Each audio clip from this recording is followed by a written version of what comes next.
हरि ओम श्री महागणाधिपतये नमः। श्री गुरुभ्यो नमः। कार्तिक दामोदर ओम श्री महागणाधिपतये नमः। श्री गुरुभ्यो नमः। कार्तिक दामोदर केयूराणि विभूषयन्ति पुरुषं हारानचन्द्रोज्ज्वला न स्नानं न विलेपनं न कुसुमं नालङ्कृतामोध्वजा पाण्येकासमलङ्करोति पुरुषं या संस्कृता धार्यते क्षीयन्ते अखिलभूषणानि सततं वाग्भूषणं भूषणम्। श्री रघुराम चारु तुलसीधरनाम समक्षमादि संस्कार गुणाभिराम त्रिजगन्नुत शौर्य नमो राम दुर्वार कबंध राक्षस विराम जगज्जन कल्मषोत्तारक नाम भद्रगिरि दासरथी करुणापयोनिधि भद्रगिरि दासरथी करुणापयोनिधि।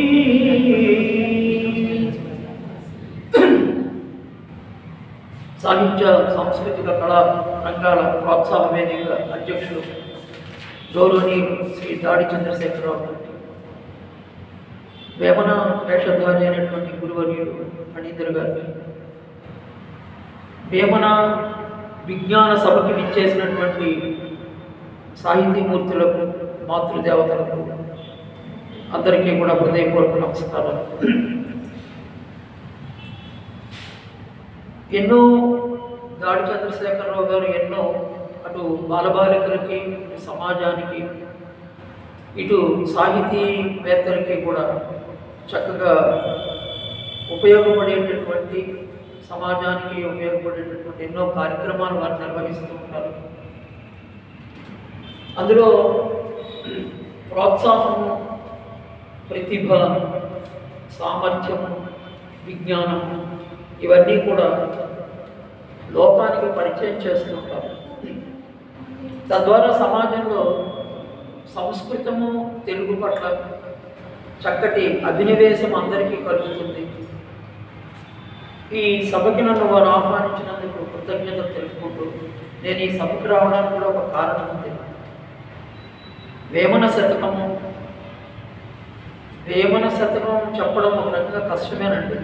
వారన్నట్లుగా ఒకనొకప్పుడు మన భారతావనిలో ఈ ఆచార వ్యవహారాల్లో కానీ, కుల వ్యవస్థలో కానీ, ఇంకా కొన్నిట్లో ఒక నిర్దిష్టమైనటువంటి నిబంధనలు ఉన్నటువంటి రోజుల్లో వేమన ఆయన ఈ పద్యాల ద్వారా చెప్పదలుచుకున్నది ఏంటంటే, సమాజానికి ఒక రకంగా చెప్తే పూర్తి వేదాంతము, ఫిలాసఫీ చెప్పారు. ప్రతి మనిషి కూడా వేదాంతము ద్వారానే తన తప్పు తెలుసుకుంటాడు. కారణం ఏంటంటే, వేదాంతము తెలియక మునుపు వేదాంతపరమైన ఈ వేమన శతక పద్యాలు చదవనప్పుడు, వేదాంతమైనటువంటి భగవద్గీతాది పుస్తకాలు చదవనప్పుడు అతనిలో నేను అనే ఒక అహంకారం ఉంటుంది. నేను నాది అనే అహంకారం. ఈ నేను నాది అనే అహంకారం అంత గమ్మున పోదు. కానీ మనిషి తనను తాను సంస్కరించుకోవడానికి ఒక మంచి మార్గాన్ని ఎంచుకోవాలి. ఏమిటా మార్గం అంటే, గురుబోధ ద్వారా కానీ, పుస్తక పఠనం ద్వారా కానీ, ఇలాంటి భగవద్గీత, ఉపనిషత్తులు, అలాగే వేమన శతక పద్యాల ద్వారా కానీ మనిషి తనలో ఉన్నటువంటి కొన్ని దుర్గుణాలని సంస్కరించుకోవాలి. అందుకనే మన మహనీయుల కవులు అటు సంస్కృతంలో భర్తృహరి సుభాషిత త్రిశతి అని రాసి లోకానికి ఇచ్చాడు. అలాగే మన తెలుగులోకి వచ్చేటప్పటికి అందరూ మహనీయులు భాస్కర శతకమని, దాశరథి శతకమని, సుమతి శతకమని, బద్దెన శతకమని, కుమారి శతకమని, వేమన శతకమని ఇన్ని శతకాలు మన సమాజానికి అందించారు. నిజంగా మనం అదృష్టవంతులం అండి, చాలా అదృష్టవంతులం. ఉదాహరణకి నేను అనేది ఏంటంటే,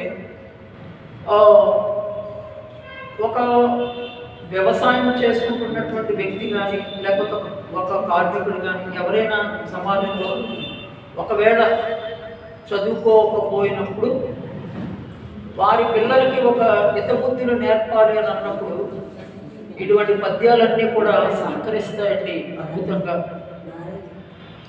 కాబట్టి సమాజంలో పిల్లలు మంచి మార్గంలో వెళ్ళడానికి మనము కూడా మనలో ఉన్న కొన్ని దుర్గుణాలని పోగొట్టుకోవడానికి కూడా ఈ వేమన శతకం లాంటివన్నీ కూడా ఒక మార్గదర్శకం అని ఈయన చాలా నిర్దిష్టంగా చెప్పారు సమాజానికి. అంటే హృదయానికి అత్తుకుంటుంది. ఇందాక మన దాడి చంద్రశేఖరరావు గారు చెప్పినట్టుగా ఈ శతకాలు మనిషిని ఒక మార్గంలో నడుపుతాయండి. ఏది మంచి, ఏది చెడు, ఏది సత్యము, ఏది అసత్యము, ఏది ధర్మము, ఏది అధర్మము, ఇవన్నీ కూడా మనకి ఈ విశేషాలన్నీ కూడా ఇందులో తెలుపబడతాయి. అటువంటి విజ్ఞాన సభ ఇది రావడానికి కూడా చాలా ఆనందమైనది ఏంటంటే ఒక విజ్ఞానాన్ని 10 మందికి పంచడానికి ఏర్పాటు చేసిన సభ ఇది. అందులో వేమన శతకం గురించి ఇందాక చక్కటి పద్యాలు చెప్పారు చంద్రశేఖరరావు గారు. అవన్నీ కూడా అక్షర జీవిత సత్యాలు అవన్నీ కూడా. మరొక విశేషం ఏంటంటే ఇందులో ఈ శతక పద్యాల్లో ఉన్నటువంటి గొప్ప ప్రయోజనం ఏంటంటే పూర్వము దేవతలు రాక్షసులు వేరువేరుగా ఉండేవారు. జాగ్రత్తగా గమనించండి, పూర్వం రాక్షసులు వేరు, దేవతలు వేరుగా ఉండేవారు. కానీ కలియుగం దగ్గరికి వచ్చేటప్పటికి రాక్షసుడిని దేవతని కూడా మనలోనే పెట్టి సృజించాడు భగవంతుడు. అంటే మన మనస్సులో పెట్టి సృజించాడు. జాగ్రత్తగా పరిశీలిద్దాం.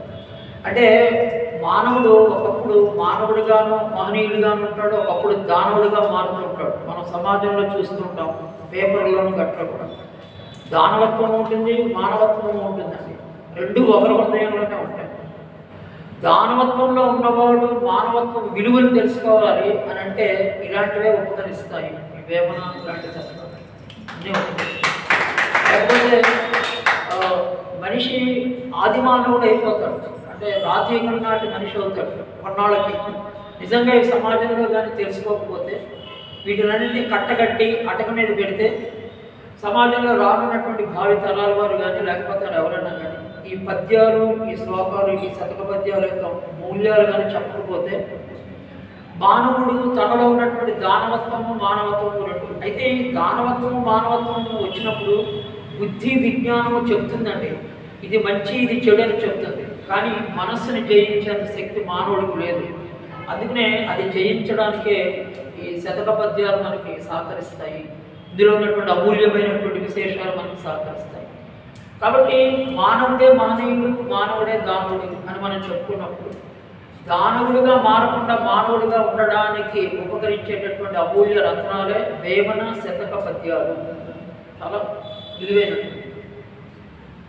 ఇందులో చాలా సమయాన్ని అనుసరించుకొని ఎన్నో విలువైన పద్యాలు ఉన్నాయి. అందుకనే అన్ని విలువైన పద్యాలు మనం సమయానుకూలంగా చెప్పుకోలేము. కాబట్టి మొట్టమొదట వేమన ప్రపంచానికి ఒక అద్భుతమైన విశేషం ఇచ్చాడు. ఏమన్నాడంటే, నిక్కమైన మంచి నీళ్ళ ఒక్కటి చాలు, తడుపు బెక్కుడాళ్ళు తట్టడేలా, తడుపు బెక్కుడాళ్ళు తట్టడేలా, చదువు పద్యమరయ చాలదా ఒకటైనా, చదువు పద్యమరయ చాలదా ఒక్కటైనా, విశ్వదాభిరామ వినురవేమా. ఎంత అందంగా ఈ పద్యంలో రాశారు చూడండి, అద్భుతంగా. ఉదాహరణకి బట్టి రంగు గల మట్టి రాళ్ళు ఉంటాయండి లోకల్లో. ఆ రాళ్ళు గంపడైనా సరే ఇంద్రనీలమణితో సాటిలో అవి. అలాగే మంచి పద్యం ఒక్కటి చాలు అన్నాడు. ముందే చెప్పాడు, మంచి పద్యం ఒక్కటి చాలు అన్నాడు. తనకు ముందే విన్నవించారండి. మానవుడు తనని తాను సంస్కరించుకోవడానికి పుట్టినటువంటి ఆణిముత్యాలనేటువంటి నీతి శతక పద్యాల్లో పద్యం అరయ చాలు ఒక్కటి అని ఆయన అన్నట్లుగా చదువు, ఆ చదివేటటువంటి విధానంలో ఒక్క పద్యం చాలు అని ఆయన ఎందుకన్నాడంటే, ఒక్క పద్యం మనిషి భవిష్యత్తునే మారుస్తుంది. నిజంగా కానీ మనసు పెట్టి ఒక్క పద్యాన్ని చదివితే వాడి భవిష్యత్తుని వాడి గొప్పతనాన్ని అద్భుతంగా తీర్చిదిద్దుతుంది, అందులో సంశయం. అందుకనే వేమన ఏమంటాడంటే చదువు పద్యం అనేది చాలాగా ఒక్కటే. అలాంటి పద్యం చదవమనంటాం.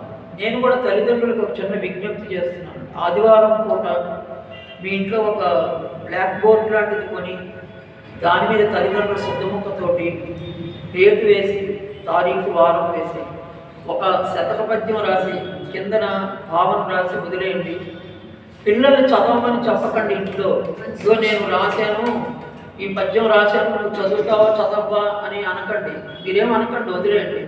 మళ్ళీ ఆదివారం దాకా ఆ బోర్డు అలాగే ఇంట్లో ఉంటుంది. ఎవరో మిమ్మల్ని పిల్లలు ప్రశ్నించినా ప్రశ్నించకపోయినా మళ్ళీ ఆదివారం అది చెప్పి మరొక పద్యం రాయండి. కానీ ఏదో రోజుని కుర్రవాళ్ళు ఇంట్లో అసలు ఈ పద్యం ఏంటి, ఎందుకు రాస్తున్నారు, అలాగే ఈ పద్యంలో ఉన్నటువంటి భావం ఏంటి నాకు అర్థం కాలేదు అని పిల్లవాడు మిమ్మల్ని అడుగుతాడు. అప్పుడు వాడికి వివరించి చెప్పండి, వాడు బాగుపడతాడు సమాజంలో. నేటి సమాజంలో నుండి మీరేమనుకోకండి కానీ ఎక్కడ కూడా నీతి దొరకట్లేదండి, ఎక్కడ దొరకట్లేదు, చాలా తక్కువ ప్రదేశాల్లో దొరుకుతుంది. అయితే సమాజాన్ని మనం తిట్టుకునే బదులు లేకపోతే హేళన చేసే బదులు మన ఇల్లే ఒక సమాజంగా, మన ఇంటిని ఒక పాఠశాలగా, మనమే ఒక గురువుగా మారచ్చు కదా. మన ఇంట్లో నుంచి వెళ్ళే పిల్లవాడు బాగుపడితే 10 మందిని బాగు చేస్తాడు కదా. అందుకని ఈ పద్యాలు ఈనాడు ఇక్కడ పెట్టడం జరిగింది. ఇది పద్యం గురించి రాశాడు. అంటే ఒక్క పద్యం తాను ఈ తలుపు బెడుకురాళ్ళు ఎన్నున్నా ఎందుకు ఇవన్నీ ఇంద్రనీలమణితో సాటి రావు. పద్యం కూడా ఇంద్రనీలమణి వంటిదే. ఒక్క పద్యాన్ని కానీ ఎవరైనా చదివితే విద్యార్థి బాగుపడతాడు అని రాశాడు. మరొక పద్యంలో ఆయన అంటారు కదా, ఆకలిగా ఉన్నవాడికి అన్నం పెట్టాలి. భవతి భిక్షాందేహి మాత్రం అన్నపూర్ణేశ్వరి అని మన ఇంటి ముందుకు వస్తాడు. అతని అతిథి అభ్యాంగంతో విష్ణు అని, అక్కడ అతని స్థితిని కానీ అతని యొక్క వంశాన్ని కానీ చూడకుండా అతని ఆకలి తీర్చగలిగిన నిజమైనటువంటి భక్తి. భక్తి అంటే నేను పరమాత్ముడికి 1,00,000 మల్లెపూలు ఇచ్చాను, లేకపోతే 1,00,000 మారేడు దళాలు ఇచ్చాను అని అనుకుంటాను, కానీ నేను వాటికంటే విలువైనది వేమని చెప్తున్నాడు. గంగి గోపాలు గంటడైనను చాలు, కడిబడైన నేల కరువు పాలు, భక్తి కల్లు కూడు పట్టడైనను చాలు, విశ్వదాభిరామ వినురవేమా, విశ్వదాభిరామ వినురవేమా. ఆవు పాలకి గాడిద పాలకి తేడా మనందరికీ తెలుసండి. ఈ రెండింటి యొక్క విలువ కూడా మనందరికీ తెలుసు. ఈయన ఏమంటారంటే గరిటెడు ఆవు పాలు ప్రేమతో పెడితే చాలు, ఇస్తే చాలు అన్నాడు. గాడిద పాలు కంటే ప్రేమతో ఆవు పాలు గరిటెడు ఇచ్చినా చాలు.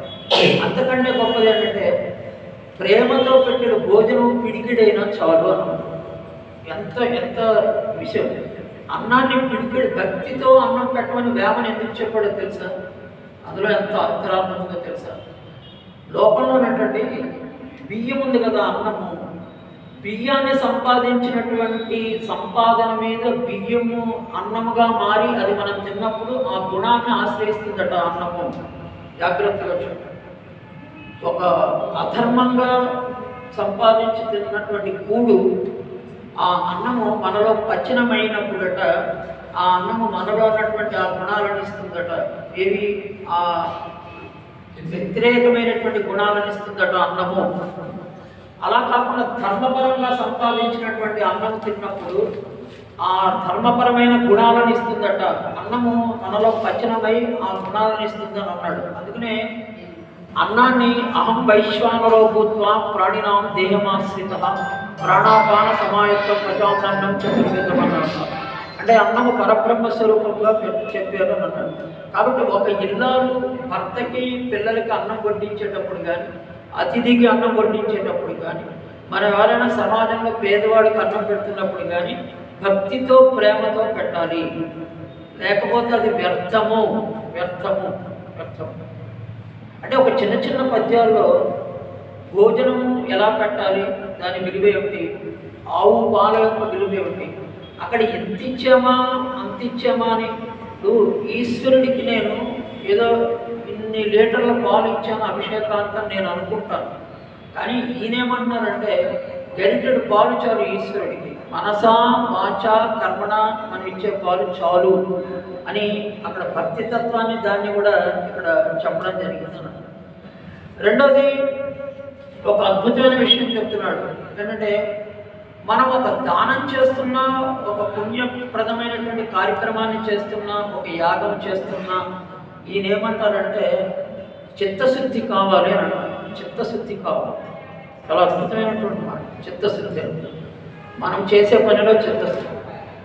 ఆత్మశుద్ధి లేని ఆచారమదియేలా, భాండశుద్ధి లేని పాకమేలా, చిత్తశుద్ధి లేని శివ పూజలేలరా, విశ్వదాభిరామ వినురవేమా.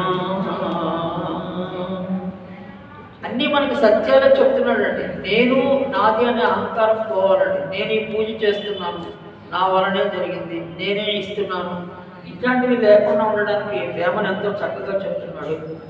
ఆచారం చాలా గొప్పదండి, ఇందులో సంశయం ఏమీ లేదు. ఆచారం అన్నది మానవుడిని ఒక క్రమశిక్షణలో నడిపించడానికి ఆచారం, కానీ అందులో ఆత్మశుద్ధి లేకపోతే ఆచారం అంటే నువ్వు ఆచారాన్ని పాటించేటప్పుడు ఆత్మశుద్ధి కావాలి. అలాగే అన్నం వండుతున్నామండి, చక్కటి శుభ్రంగా కడిగినటువంటి పాత్రతోటి అన్నం వండితే అది గొప్పది, కానీ అక్కడ భాండశుద్ధి లేని ఆ పాకము అనవసరము. అంటే దీంట్లో అంతర్లీనంగా చూడండి, సైన్స్ కూడా ఉందండి. శుచి గురించి చెప్తున్నాడు, ఆత్మ గురించి. అంటే మనోవిజ్ఞాన శాస్త్రమేమో మొదటి లైన్కి సంబంధించిందండి. అంటే చిత్తశుద్ధి లేని ఆచారం అదియేలా అనేటటువంటిది ఎడ్యుకేషనల్ సైకాలజీకి, మనస్తత్వ శాస్త్రానికి. అలాగే భాండశుద్ధి లేని పాకమేలా అంటే సైన్స్ అండి. పరిశుభ్రత అనేటటువంటి దాన్ని ఇందులో నిగుడీకృతం చేసాడు వేమన. అటువంటి శుభ్రమైనటువంటి పాత్రలోనే వంట వండాలి జాగ్రత్తగా, ఆరోగ్యప్రదము అని. దాని చివరైనటువంటి గొప్ప విశేషం ఏంటంటే చిత్తశుద్ధి లేని శివ పూజలేలరా, విశ్వదాభిరామ వినురవేమా. చిత్తశుద్ధి మన మనసు యొక్క ఏకాగ్రత లేనటువంటి శివ పూజ అనవసరం. లోకంలో మనందరికీ చెప్తున్నాడు ఆయన, నిజమే, అది అక్షర సత్యం కదా. అనన్యాస్ చింతయంతో మాం ఏ జనా పర్యుపాసతే తేషాం నిత్యాభియుక్తానాం యోగక్షేమం వహామ్యహం అన్నాడు. నువ్వు భగవంతుడి దగ్గర కూర్చున్నప్పుడు అనన్యమైనటువంటి మనస్సుతోటి ఏకాగ్రతతో కూర్చోకపోతే అది ఎందుకు అని. అందుకనే కాళహస్తీశ్వర శతకంలో కూడా పూజ్యటి మహాకవి చెప్తాడు అంత అద్భుతంగా, చింతాకంతయు చింత నిల్పడు కదా శ్రీకాళహస్తీశ్వరా, చింతాకంతయు చింత నిల్పడు కదా శ్రీకాళహస్తీశ్వరా. చింతాకంత చింత అన్నాడు. ఇంకా వేమన గారు చిత్తశుద్ధి లేనిని అనే పదం వేశారు. ఆయన ఇంకా చక్కగా ఒక పదం వేశారు, చింతాకంత అన్నాడు. చింతాకంత ఉంటుందండి. ఆ చింతాకంత చింతను కూడా, మనస్సును కూడా ఏకాగ్రతగా భగవంతుని మీద పెట్టడు. జాగ్రత్త అబ్బాయి, ఏకాగ్రత అంటే ఇందులో చిత్తశుద్ధి లేని శివ పూజలు అంటే ఏకాగ్రత గురించి చెప్పినటువంటిది. ఇది విద్యార్థులు కూడా కావాలండి. వాళ్ళు చదువుకునేటప్పుడు ఏకాగ్రతగా చదువుకోవాలి, ఇతర విషయముల మీద దృష్టి పోకుండా చదువుకోవాలి. ఒక భక్తుడు పూజ చేసేటప్పుడు ఇతర విషయం మీద లేకుండా పూజ చేయాలి. ఒక వ్యక్తి లక్ష్యాన్ని సాధించేటప్పుడు లక్ష్యం మీదే ఉండాలి చిత్తశుద్ధి, ఇంకొక దాని మీద ఉండకూడదు అని ఎంత అద్భుతంగా ఆయన వేమన చెప్పినటువంటి. అందుకనే ఇందులో ఒక విశేషం ఏంటంటే, ఇందులో ఒక గుణాన్ని గురించి చెప్తాడండి, అంత అద్భుతంగా ఉంటుందండి. పూజ కన్ననంచ బుద్ధి నిదానంబు, మాట కన్ననంచ మనసు దృఢము, కులము కన్ననంచ గుణము ప్రధానంబు, విశ్వదాభిరామ వినురవేమా. ఆడంబరమైన పూజ అడావిడి చేస్తాం, చేయడంలో తప్పులేదండి. పూజ చేయడంలో భగవంతునికి మనం సమర్పించే వస్తువుల్లో అడావిడి అన్నీ చక్కగా సమర్పించవచ్చు. కానీ ఆడంబరం అనేది ఉందే, అంటే భక్తితోటి నువ్వు పెడితే పర్వాలేదంట. ఒక మారేడు దళం కోసేటప్పుడు కానీ, ఒక పండు కొనేటప్పుడు కానీ, ఒక పండు కోసేటప్పుడు కానీ, ఒక పువ్వు తెంపేటప్పుడు కానీ, నేను పరమాత్ముడి పూజకి నువ్వు ఇచ్చినవే నీకు ఇస్తున్నాననే భావనతోటి కోస్తే పర్వాలేదు, అది ఆడంబరమైన పూజ అవ్వదు. కానీ మేము ఇంత ఏర్పాటు చేసాము, ఇన్ని పూలతోటి పూజ చేసాము, ఇంత చేసామని అంటాం, అది ఆడంబరం. దానికంటే మంచి బుద్ధి కావాలి. ఆ బుద్ధి ఉండేటప్పుడు ఇది రావడం కష్టం. అందుకంటే మాటలు ఉన్నాయండి, మాటలు చాలా విలువైనవండి. మాట అందుకనే ఇందాకనే మీకు పద్యంలో చెప్పానండి, వాగ్భూషణం భూషణం అని. వాక్యే నిజమైన ఆభరణము మానవుడికి అని అన్నాడు.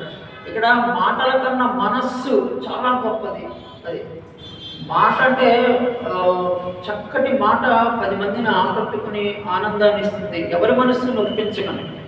ఎందుకంటే తనుగున విరిగిన అనుగులు అనుగున పుత్సంగవచ్చు అతి నిష్ఠురతను మనమున నాటిన మాటలు ఎన్ని ఉపాయముల బెడలనే అధిప అన్నాడు ఈ పద్యాలు. చూడండి, ఒక అత్తగారు ఒక కోడలు అత్తగారిని విమర్శించిన, లేదా ఒక కోడలు మనసును అత్తగారు బాధ పెట్టిన, లేదా సమాజంలో మన ఎవరైనా మనసు బాధ పెట్టిన, ఈ బాణాలు లాంటి మునుకులు, మాటల్లాంటి బాణాలు లాంటి మునుకులు ఉన్నాయి మాటలు, అవి హృదయంలో ఒక్కసారి పుచ్చుకుంటే బయటికి రావు. ఎన్ని ఉపాయముల గెడలని ఆధిప. అందుకనే మాట చాలా గొప్పది అని. ఇక్కడ కూడా ఆయన ఏమన్నారంటే, మాటల కన్నా మనస్సు, అలాగే కులము కన్నా మంచి స్వభావం, ఇవి చాలా ఇంపార్టెంట్. అద్భుతం. అంటే నా వంశం చాలా గొప్పదండి. వేమన గారి ఎందుకంటే ఇలా చెప్పారు ఈ వంశం గురించి. వంశం చాలా గొప్పదండి. వంశాన్ని నిలబెట్టేటటువంటి గుణవంతుడు ఉంటాడే, వాడు గొప్పవాడు అంటాడు ఆయన ఉద్దేశం అది. అందుకనే కులము కన్నా కూడా ఈ వంశము ఈ కులముల కన్నా కూడా మంచి గుణము కావాలి అని ఆయన ఒక తాపత్రయము. ఆ రోజుల్లో ఉన్నటువంటి కొంచెం కఠినమైనటువంటి నియమాలు వాటి గురించి ఆయన రాస్తున్నటువంటి ఒక స్నేహం గురించి చెప్తున్నాడు. ఒక మంచి స్నేహం, ఉదాహరణకి మంచివాడితో స్నేహం చేస్తే మంచి బుద్ధులు వస్తాయి, చెడ్డవాళ్ళతో స్నేహం చేస్తే చెడ్డ బుద్ధులు వస్తాయి. ఇది వేమన చాలా సున్నితంగా చెప్పాడు సమాజంలో. వేరు పురుగు చేరి వృక్షంపు చెరచును, చీడ పురుగు చేరి చెట్టు చెరచు, ఉచితుండు చేరి గుణవంతు చెరచులా, విశ్వదాభిరామ వినురమేమా. ఎంత అందంగా చెప్పాడు చూడండి. పిల్లల్ని పాఠశాలకు పంపుతున్నాము, కాలేజీలకు పంపుతున్నాము, ఇంటి దగ్గర వాళ్ళకి ఏం చెప్పట్లేదండి, పంపేస్తున్నాం. క్యారేజీ ఏమనుకోకండి, వాళ్ళకి సమయానికి అన్నీ సమకూర్చి పంపేస్తున్నాం కాదండి. అగో ఆ పద్యం రాయమన్నాను కదండి, అందులో ఉన్న మంచి విశేషాలు. ఆదివారం నాడైనా సరే ఇలా రానాయన అని వాడికి వినడానికి ఒక మంచి పద్యం చెప్పాలి. ఎందుకంటే ఇక్కడ చూడండి, సమాజంలోకి వెళ్ళినటువంటి ఒక ఇంటర్వ్యూ, ఇప్పుడు మనం పేపర్లో చదువుతుంటామండి, తల్లిదండ్రులకు చెప్పకుండా ఎక్కడికో వెళ్ళి ప్రమాదానికి లోనయ్యారని చదువుతుంటాం. కానీ ఇది దేనివల్ల జరుగుతుంది అని అన్నప్పుడు స్నేహం ఉందనుకోండి, మంచివాడితో స్నేహం చేయాలా చెడ్డవాడితో స్నేహం చేయాలా కావాలండి. ఉదాహరణకి పిల్లవాడు ఈ రోజుల్లో ప్రశ్నిస్తున్నాడండి, ఏమని, ఎందుకు చేయకూడదు ఈ పని అని అంటున్నాడు. వాడికి ఏదో వివరించాలి. ఇక్కడ చూడండి, వేరు పురుగు ఉందనుకోండి, పెద్ద ఆకాశాన్ని తాకిన వృక్షాన్ని సైతము వేరు పురుగు నేల కొరికింపజేస్తుంది కొన్నాళ్ళకి, దానికి ఆ శక్తి ఉంది, కొరికేస్తుంది కదా. అలాగే చీడ పురుగు చేరి చెట్టుని చేరుస్తుంది అండి. అలాగే ఉచితుడు అంటే చెడ్డ మనస్సు కలిగిన వాడు గుణవంతుడిని కూడా పాడు చేస్తాడు, వాడి గుణాన్ని కూడా పోగొడతాడు అని చెప్పి ఆయన చాలా చక్కగా అద్భుతమైనటువంటి, నేను ఒక పద్యం చెప్పి మీకు ముగిస్తానండి. ఇది ఒక అద్భుతమైనటువంటి పద్యం. కోపం లోకంలో నిజమైన శత్రువు ఎవరు అంటే కోపమేనండి, అందులో సంశయం లేదు.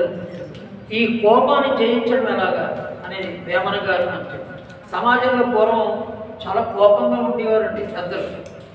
ఆ కోపం వలనే వాళ్ళు చాలా పోగొట్టుకుని ఉంటారు. ఎందుకంటే కోపంలో ఏం జరుగుతుందో ఏం మాట్లాడుతున్నామో తెలియదండి. ఈ చాలా ప్రయత్నం. ఉదాహరణకి ఒక చిన్న ఒక ఇంట్లో చిన్న పిల్లవాడు ఉంటాడండి. ఆ పిల్లవాడు మనకి నచ్చిన బొమ్మను ఏదో పాడు చేశాడు. పాడు చేస్తే మనకు కోపం వచ్చిందండి, గమ్మున కొట్టాం గట్టిగా. ఆ చిన్న పిల్లవాడు మనం కొట్టే శక్తిని వాడు తట్టుకోకపోవచ్చు, తట్టుకోలేకపోవచ్చు. ఆ పిల్లవాడికి ఏదైనా జరిగితే మళ్ళీ మనమే బాధపడాలి, మనమే వైద్యుడి దగ్గరికి తీసుకెళ్ళాలి, మనమే వాడిని ఓదార్చాలి. చూడండి కోపం. ఈ కోపాన్ని జయించాలంటే ఒక్కసారి జయించలేము. అందుకనే భగవద్గీత కానీ, శతక పద్యాలు కానీ, ఇలాంటి మహనీయుల యొక్క చెప్పినవి కానీ సమాజంలో చదివినప్పుడు మనం బాగుపడతాం. కోపమునకు ఘనత కొంచెమై పోవును, కోపమునకు ఘనత కొంచెమై పోవును, కోపమునను మిగుల గోడు కలుగు, కోపమడచనేని కోర్కెలీరేరు, విశ్వదాభిరామ వినురవేమా.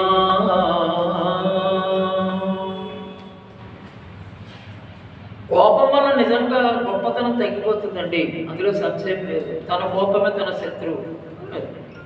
రెండోది, దాని చేత ఇబ్బంది పడతాము, చాలా ఇబ్బంది. ఎందుకంటే గోడు అంటే అల్లరని రాశాడు, నిజంగా అల్లరే అవుతుంది. ఇంట్లో ఒకళ్ళ మీద ఒకళ్ళు కోపగించుకున్నాం అనుకోండి, విషయం తెలుసుకోకుండా అల్లరే అవుతుంది. 10 మందిలోనూ అల్లరి అవుతాం. ఆయన చెప్పింది కూడా చాలా ఇంటర్నల్గా చెప్పాడు. ఒక కుటుంబంలో ఒకరి మీద ఒకరు కోపం వస్తే ఒకళ్ళైనా తగ్గి మాట్లాడగలగాలి. ఎందుకు? ఇప్పుడు ఉదాహరణకి చూడండి, అజ్ఞాతవాసం చేస్తున్నారండి పాండవులు. ధర్మరాజు యొక్క ఘనత చూడండి. ద్రౌపదిని కీచుకుని ఇబ్బంది పెడుతున్నాడు. సభలోకి వచ్చింది, సభలోకి వచ్చి భర్తల్ని వాళ్ళందరినీ కూడా కొంచెం దూషించింది. అంటే పాపం ఆవిడ పరిస్థితి అది. ఆ సమయంలో అక్కడే భీముడు ఉన్నాడు. ఆయన ఒక మద్ది చెట్టుని కోపంతో ఊపుతున్నాడు. అంత మద్ది చెట్టుని ఊపగల సామర్థ్యం గలవాడు ప్రపంచంలో భీముడు అప్పుడే ఉంటాడు. ఒకవేళ నేను ఆయన ఊపేస్తే కింద పడిందంటే పాండవులు ఇక్కడ ఉన్నారు, అజ్ఞాతవాసం మళ్ళీ భగ్నమై అరణ్యవాసం చేయాలి. అక్కడ ఏమన్నాడు ధర్మరాజు? కోపంగా ఉన్న భీముడిని, ఏమయ్యా వంటవాడ, చక్కటి ఫలాన్నిచ్చేటటువంటిది, 10 మందికి ఉపయోగపడేటటువంటిది, నీడనిచ్చేటటువంటిది, తర్వాత మోడైనప్పుడు వంట చెరుకుగా పనిచేసేటటువంటి చెట్టుని ఇప్పుడే పూడ్చివేస్తున్నావే, ఆలోచించు అన్నాడు. ఆగేడు భీముడు కోపాన్ని. అందుకని ఇక్కడ ఈయనేమంటాడంటే కోపం ఉన్న ఘనత కొంచెమైపోవును అని అంటాడు. నిజమే కదా అది అని చెప్తే చిట్ట చివరి ఏమన్నాడంటే, అది కానీ ఎవరైనా జయిస్తే కోపాన్ని, లోకంలో కోరికలన్నీ తీరుతాయి, సమస్త కోరికలు తీరుతాయి, అందులో సంశయం ఏమీ లేదు అని వేమన ఎన్నో ఆణిముచ్చారు. ముందే మీకు చెప్పానండి. ఒక 2 పద్యాలు మామూలుగా చదివి నేను విరమిస్తున్నాను. తనువు ఎవరి సొమ్ము తనదని పోషింప, తనువు ఎవరి సొమ్ము తనదని పోషింప, ధనము ఎవరి సొమ్ము దాచి కొనగా, ప్రాణము ఎవరి సొమ్ము పాయకుండుగ నిల్ప, పాయకుండుగ నిల్ప, విశ్వదాభిరామ వినురవేమా. భయము సుమి అజ్ఞానము, భయము సుమి అజ్ఞానము, భయముడిగిన నిశ్చయము పరమార్థంబే, భయము ఉడిగిన నిశ్చయము పరమార్థంబే, లయము సుమి దేహము, లయము సుమి దేహము, జయము సుమి జీవుడనుచు చాటర వేమా. విశ్వదాభిరామ వినుర వేమా. చిట్టచివరగా ఒక విషయం, ఈ మౌనం గురించి గురువుగారు కూడా చెప్పారు. కాలాంతరంలో అనేకమైనటువంటి వ్యాఖ్యానాలు కూడా వచ్చాయి. విశ్వద అభిరామ అని అన్నప్పుడు, విశ్వద అనేది ఆయన వేశ్య, ఇందాక గురువుగారు ఆ వేశ్య పేరు విశ్వద అని. అభిరాముడు అంటే అతనికి సహాయకుడుగా ఉన్నటువంటి ప్రియమైన స్నేహితుడు. బంగారం తయారు చేయడంలో ఆ యొక్క స్నేహము అనేటటువంటి విశేషంలో విన్నటువంటి మీకు, అలాగే మా మహాసహస్రావధాని పూజల పెద్ద సుబ్రహ్మణ్యం గారికి, మా సాహితీమూర్తి శ్రీష్ గారికి, ఎంతమంది మహనీయులు వచ్చారు. చాలా ఆనందంగా ఉంది. ఏవో నాకున్న పరిజ్ఞానంలో చెప్పడం జరిగింది. ఈ అవకాశం ఇచ్చినప్పుడు గాడి చంద్రశేఖరరావు గారికి కృతజ్ఞతలు చెప్తూ